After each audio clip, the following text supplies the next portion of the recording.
Welcome to Chapter 8, Part 2. We're starting on slide 12. We're looking at two different types of factors that can influence population growth. First one's going to be density dependent, and the next one's going to be density independent.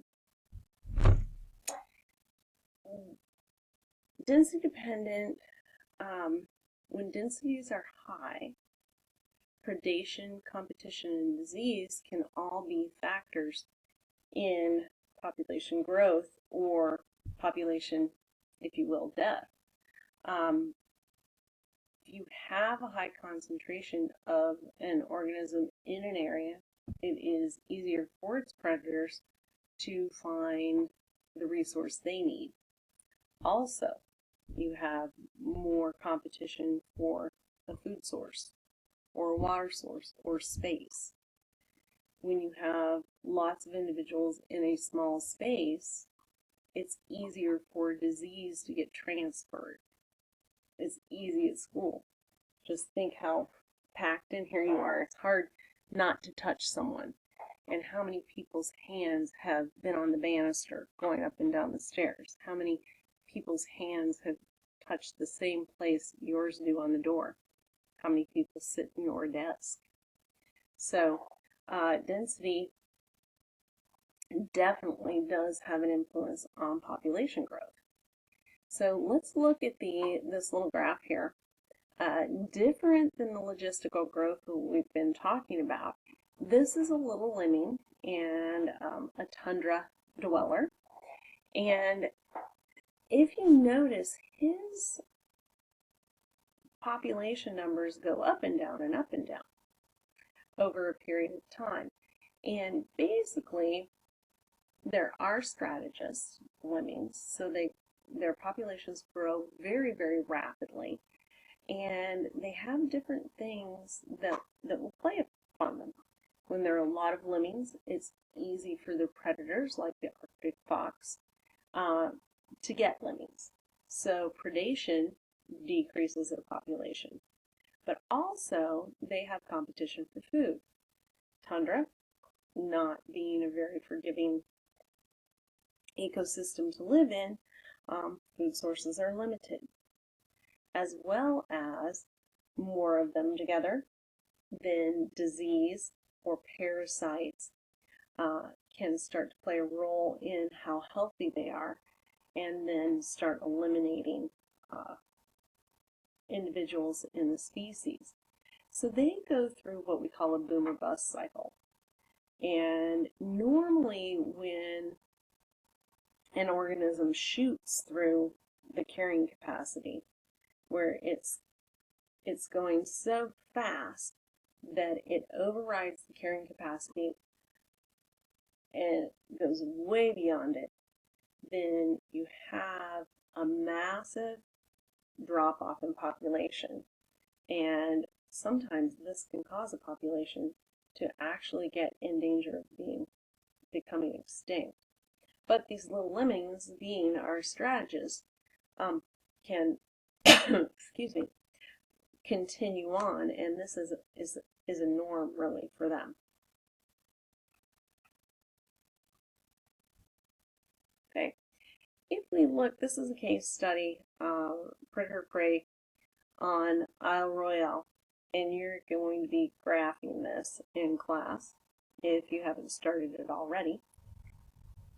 When you look at a predator-prey diagram or graphing, what you normally notice is that the predator numbers, while they'll always be lower, or they should be lower, than the prey numbers, what you'll see is they'll follow the prey numbers. As prey increase, then so will predators.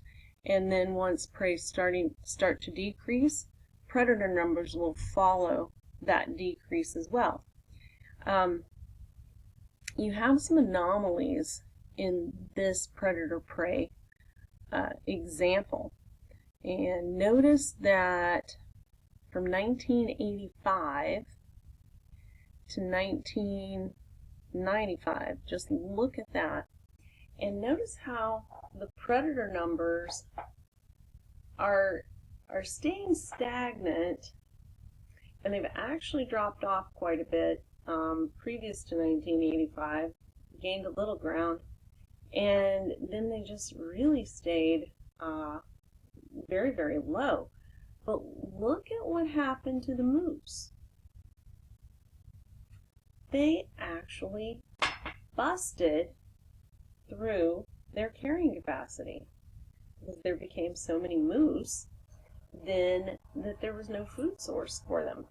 It certainly wasn't the hunter that was causing this big crash after 1995, was it? Well, what was going on there? Why didn't the wolves increase in population? Think about that. Ask me in class.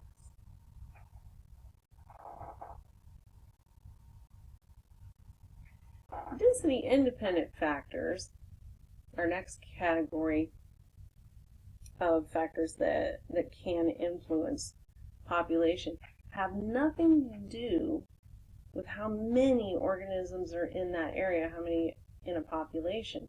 It can be 1, it can be 5,000. What we're looking at, severe weather, fire is a very popular one, of course flood, anything that ruins a habitat, anything that takes living space away, that takes food source away, that contaminates water, whether there's 100 or 10,000, it will influence the population growth because that resource is almost completely gone.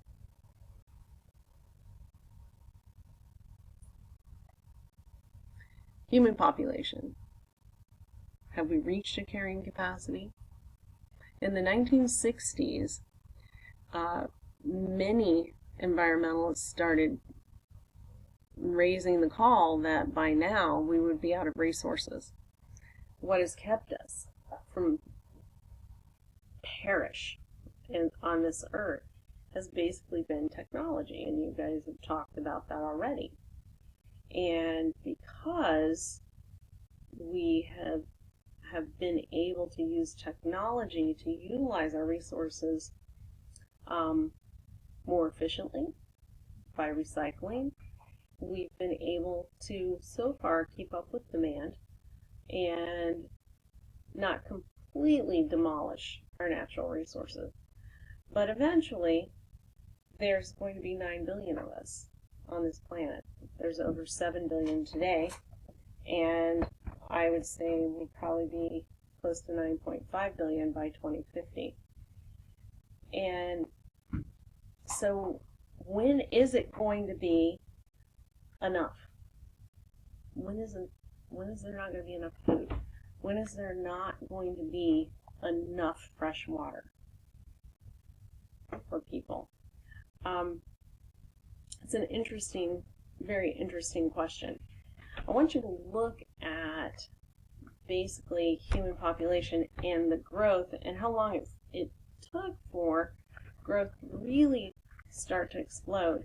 And it wasn't really until the Industrial Revolution that our growth started to expand. And this comes from that transitional stage transition diagram and graph that I had you look at. And we really look at those phases, and basically what's going on here, death rate drops dramatically. Birth rate stays very high worldwide, but death rate, because of medicine, and one of the saving graces of human population was penicillin. Penicillin was not even made until the 1950s. It was actually they started to develop penicillin in the 1920s, but could not get a mechanism to grow it fast enough and we didn't have the technology yet to take it to that next step where it can be a medication, but they knew about it. Scientists did. And it was in World War II. And in World War II, we lost more soldiers to infection really than from gun battle. They died of their wounds because they would lay in the fields and they would be infected from all the microbes there from the gunshot wounds. And it was during the war that it actually finally became developed, and the troops actually started using penicillin. Couldn't manufacture it in Europe, and that's where it was actually put together and discovered, and the scientists brought it to the United States, and we started manufacturing it here. But we couldn't manufacture it fast enough to give it to the public at large. So it wasn't until after the war that people started getting penicillin, and penicillin made a huge difference in life expectancy. Before penicillin, pneumonia was one of the #1 killers, and now pneumonia usually only kills the very old or very young. So that allowed us to continue on and really start to explode. I do want you to see the Black Death. That was the bubonic plague that went all across Europe, and literally hundreds of thousands of people died from that.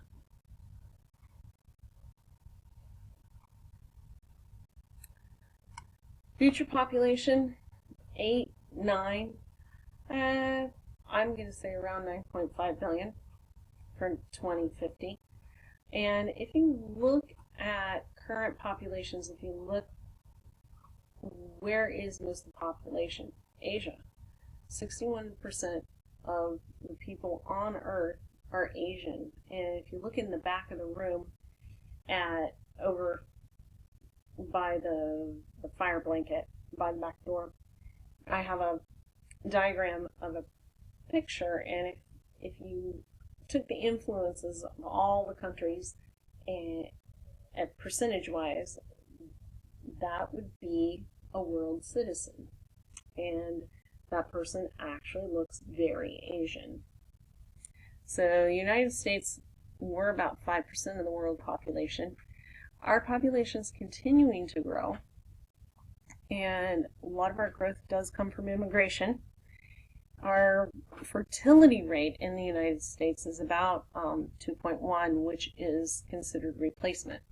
You always have that percentage more because not all children will live to reproduce.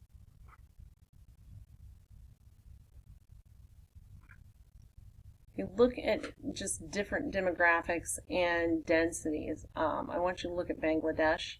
It is the most densely populated country. It has a lot of environmental issues.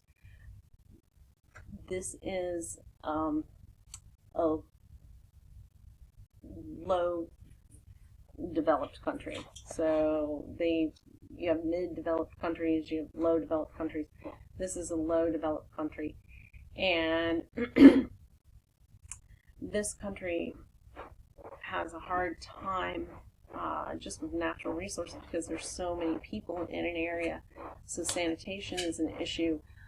Soil fertility is an issue. Poverty is an issue. Lack of food and clean water, definitely an issue for them.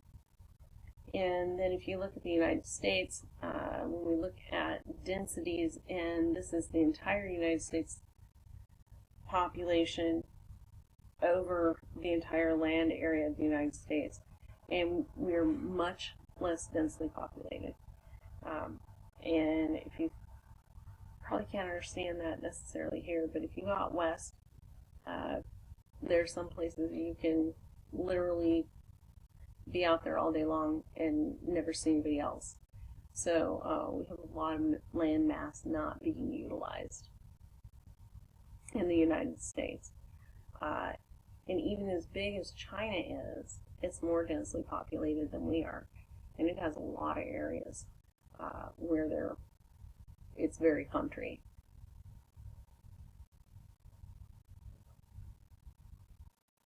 when you look at demographics between developed countries and developing countries, what you see here on the left, you've got two kids going to prom, and over here you have a boy same age, and before he even goes to school, or if he even can go to school, he's got to go get water. He's certainly not thinking about the extravagances of a prom, but that is the difference between groups. If you look at highly developed countries such as the United States and developing countries like Ethiopia, look at their fertility rate. The fertility rate in Ethiopia, and the picture on the right is from Ethiopia. Women still are having 5 children or more per mother. If you look at Brazil, and this has changed, I'm going to give you an article to read about Brazil. Brazil has really, really changed, and actually their fertility rate is down below 2. So they're actually not replacing themselves. We'll talk a little bit more about them later. But then look at projected population change. 44%, 87% population change in Ethiopia. That is enormous. They're almost going to double by 2050. And think of it like this. If developing countries are slowing down their growth, then there are less people in areas where there's technological advances, but there will be more people in areas where there's already extensive poverty, overuse of resources.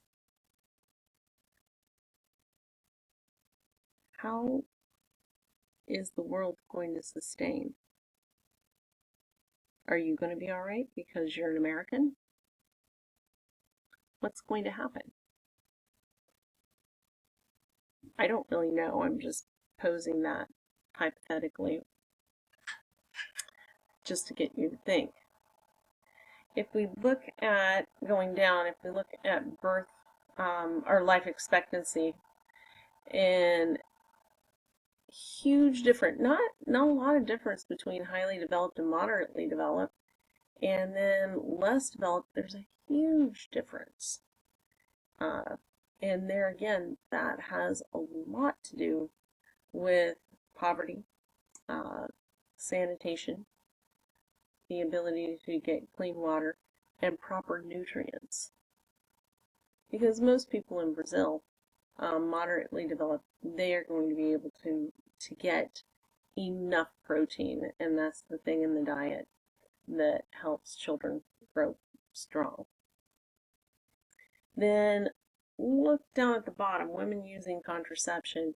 68% in the United States use a form of contraception, and that is because women are taking charge and not wanting to have children, waiting until later, which affects your fertility rate. The older you are, the less time you have to have a child, and you usually have a career later in life, and so you're not necessarily ready to give that up. So it makes a huge difference with the utilization of contraceptives, how many children that each woman will have.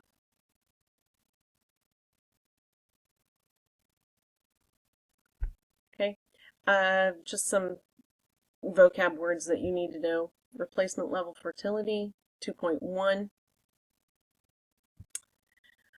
is replacement level. That means that it takes 2.1 births to replace the population, or for the population to stagnate. Total fertility rate is worldwide is 2.6, so that does mean that the world is still growing, and primarily so low because of industrialized nations. All of Europe, Canada, the United States Australia leading the charge, and really Brazil's on cue with this as well. So having less than, a lot of these countries, less than replacement level. And again, we are at replacement level. Here's your doubling time. Just so you know it, this equation is 70 over the growth rate. You're not going to do anything to the growth rate. Leave it alone. Leave the 70 alone. Then you will divide 70 by whatever that growth rate is. So, expected for us to double in size from 2008. We had a 0.6 growth rate, which is less than 1%. And we divided 70 by that, and that gives us 77 years for our population to double. So, about, what is that, 2085? What causes mortality? In our lifestyle, cancer is a big mortality causer, or big mortality cause, sorry. 80% environmental lifestyle, 20% genetic. So environmental means that the way we treat our body, the things that we are exposed to, 80% of the time that is what causes cancer. 20% of the time cancer finds us is because there's a genetic link.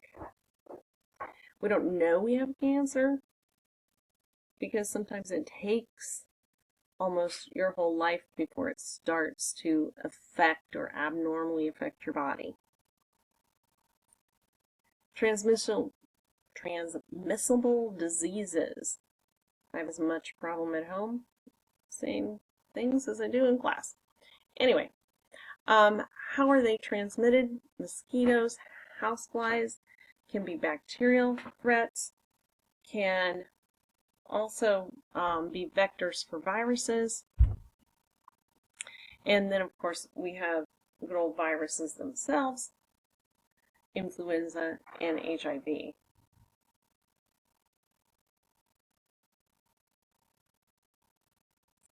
And this is the beginning of part 3, excuse me. We've finished part 2.